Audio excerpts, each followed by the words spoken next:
to escape this sort of recriminations that come from being a felon. So, Mr. Malice has nothing good in mind. Mr. Lovelust, of course, our heroes were speaking against lechery.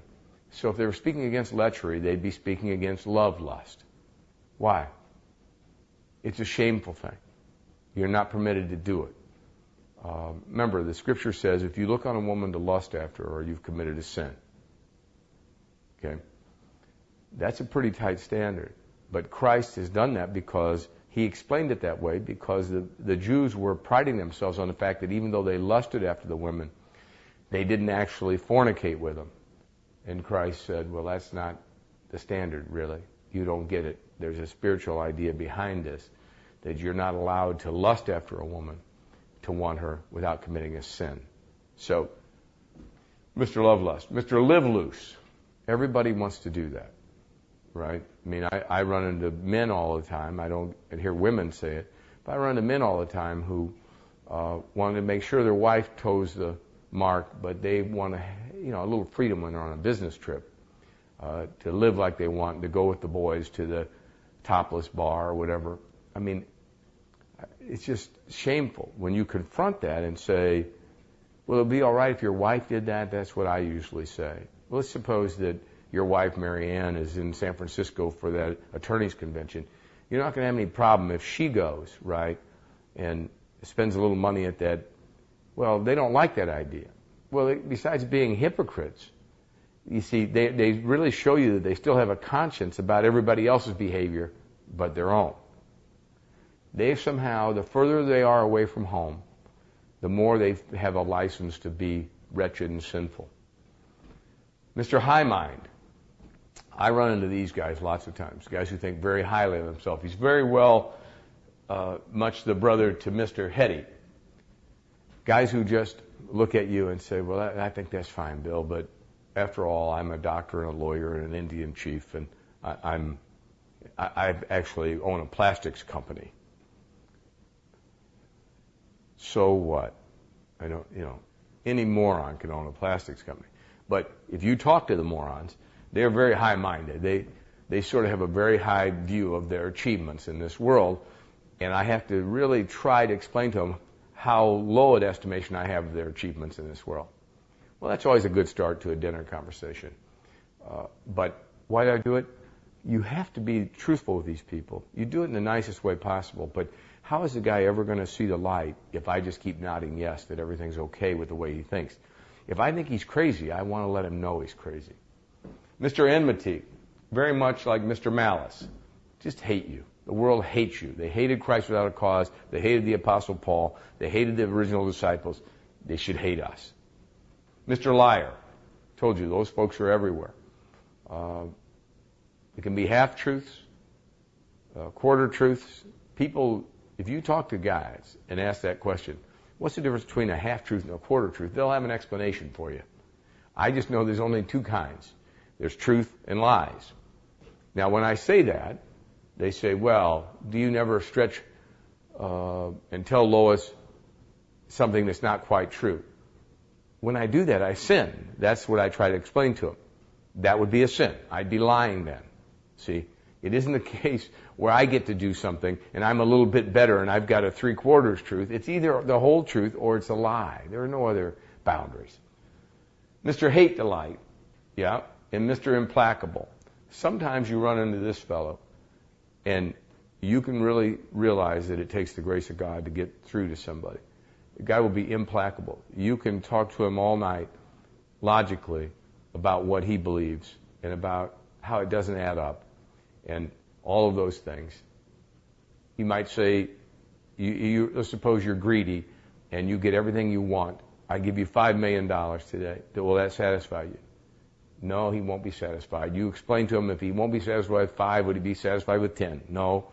So you go through all these things. Well, what about the lust? If you could have every woman that you lust after, would that really? No, I don't. I've had a lot of women in my life. Okay.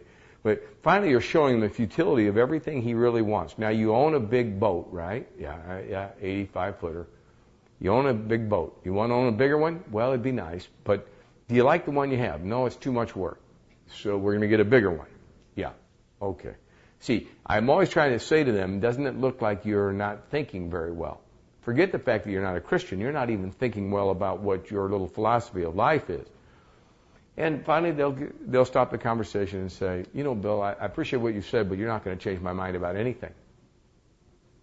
And I say, hey, I didn't doubt that when I began this. You're Mr. Implacable. Regardless of how much light I can shine on it, you're going to claim there aren't any spots on this rug. I could bring out floodlights and show you the blood and all the things that are on this rug, but you'll just deny it. You'll always just deny it. You're implacable. That's who you are. Well, that's the jurors now in the case of our hero, and here's what happens. Mr. Blind Man, the foreman, comes back in, and he says, we've decided he should be put to a most cruel death that could be invented. So they scourged him, and they buffeted him, meaning they beat him.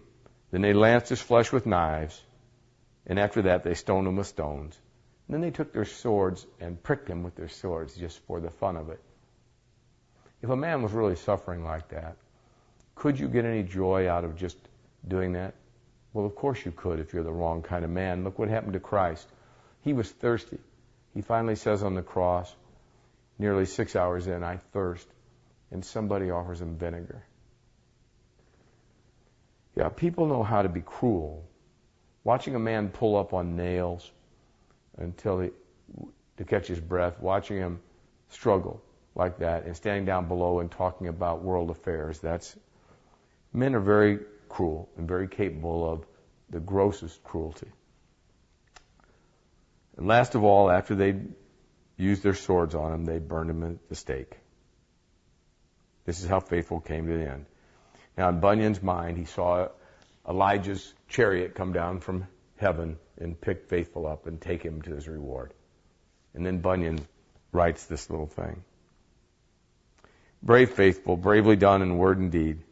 Judge, witnesses, and jury have instead of overcoming thee, but shown their rage. When they are dead, thou live from age to age. Then he finishes with this little poem. Well, Faithful, thou hast faithfully professed unto thy Lord, with whom thou shalt be blessed. When faithless ones, with all their vain delights, are crying out under their hellish plights, sing, Faithful, sing, and let thy name survive. For though they killed thee, thou art yet alive. This is what happens when we find heroes of the faith. They often are sawn apart, burned at the stake, suffer in some way. Why? They simply stood up for the truth and wouldn't allow the darkness to still the light. If you're a Christian, please stand up and be salt and light in this world. Don't be afraid. Whatever they can do to us, it can't be that bad. Thanks.